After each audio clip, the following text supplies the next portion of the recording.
இலக்கண கவிதை எழுதிய அழகே உருகியதே என் உயிரே உனதிரு விழிகள் இமைத்திடும் பொழுதில் பகலிரவு உரைகிறதே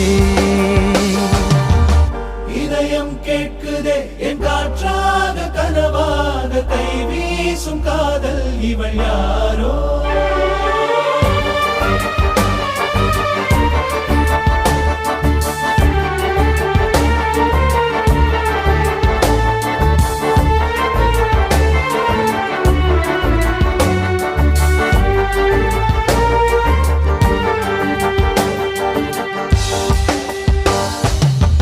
தேவதையின் விழியில் விழா காணும் பொன்வானம் அழைக்குது அருகில்